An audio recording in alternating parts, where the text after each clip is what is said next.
سلامونه دوستانو د ویډیو کې به زه تاسو ته وښیم څنګه کولی شئ خپل موبایل سپیډ تیز کړئ یعنې چټک یې کړئ. مخکې له دې نه کېدای چې تاسو کوم سټیپونه فلای کړي وي خو کار یې نه وي کړی. نمبر درېیم سټیپ یې ډېر مهم ده باید چې هر یو یې فالو کړئ. زموږ چینل پښتو ټک ته ستاسو راخلاص. چینل مو نه وي سبسکرایب کړی درسره سبسکرایب یې کړئ او د بیل آیکن هم کلیکاږئ ملګرو سره یې شیر کړئ. لومړنی ټریک راځو د موبایل سکرین ته او معلوم شو کې دا دی چې تاسو موبایل سلو وي کوم ایپس چې تاسو ډېر یوز کوئ هغه څخه کیشه میمري ډیلیټ کړئ. رابشئ سیټینګ ته موبایل آیکن به کلیک کاږئ د کوم ایپ او هغه کې به کیشه میمري تاسو وګورئ. زما د کې شپږ سوه څو MB ده کوم چې وایرس ده کیشه ده او د موبایل میمري یې نیولې ده. دا به په اسانۍ سره دا څرنګه ډیلیټ کړئ. همدارنګه د واتساپ هغه ایپس کوم چې تاسو ډېر یوز کوئ اول دا طریقه ورسره وکړئ او کومې وي بیا خو تاسو ډېر پوهېږئ چې هر موبایل کې خپل ځان ته کلینر وي.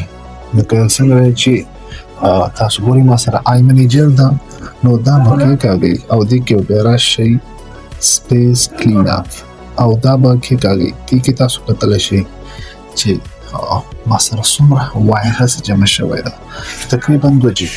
دا هم تاسو موبایل سپیډ ډېر کموي نو دا به سکین کړئ په هفته کې یو ځل هم تاسو خپل موبایل سره کوئ. دوم ټریک دا ده چې رابشئ خپل موبایل سکرین ته او وګورئ هغه ایپس کوم چې د استعمال وړ نه وي هغه به ډیلیټ کړئ. ځکه چې کوم ایپس چې ستاسو موبایل کې د استعمال وړ نه وي هغه ډیلیټ کړئ.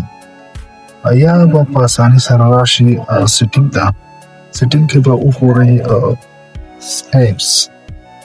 ایپس برخې ته به راشئ. په ایپس کې به تاسو ته ټول ایپس ښکاره شي او هغه ایپس کوم چې تاسو نه استعمالوئ یا به یې ډسیبل کړئ او یا یې په اسانۍ سره ډیلیټ کړئ. ځکه چې دا ستاسو موبایل حافظه نیولې ده او باندې یو زور اچولی ده کوم چې د موبایل سپیډ ډېر کموي. دا رقم به یې وکړئ چې تاسو موبایل کې وینئ. او درېیم سټیپ ډېر مهم سټیپ ده. دا ټریک به تاسو ټول په دې باندې پوهوئ.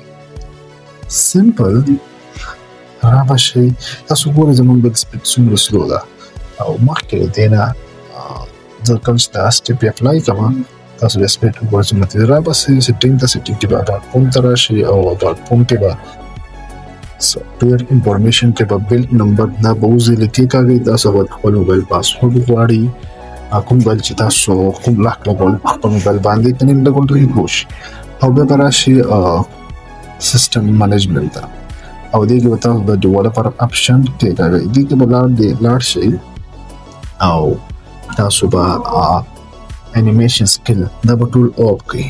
کله چې دا تاسو آف کړئ تاسو موبایل سپیډ به ورسره 2 چنده تیز شي او کوم چې په تاسو کتلی شئ زما د موبایل سپیډ څومره تیز شو. که دې مني تاسو خپل موبایل کې دا ټریک عملي کړئ نو تاسو ته به یې هلته صحیح پته ولګېږي. اخري ټریک دا ده چې کوم ایپس چې تاسو یوز کوئ د مثال په ډول فیسبوک انسټاګرام همدارنګه مسنجر تاسو کولی شئ د لایټ ایپس استعمال. فار ایگزامپل د فیسبوک لایټ ټیک ټاک لایټ همدارنګه ډېر ایپس دي نو دا په خپل موبایل کې انسټال کړئ کوم چې تاسو موبایل به ډېر سلو وي او دا ډېر کم ځای هم میمري کې نیسي او پر باندې هم کوم زور نه راځي. که ویډیو مو خوښ شوي ملګرو سره شیر کړئ او چینل در سره ضرور سبسکرایب کړئ. لیدلو نه مو یوه نړۍ مننه.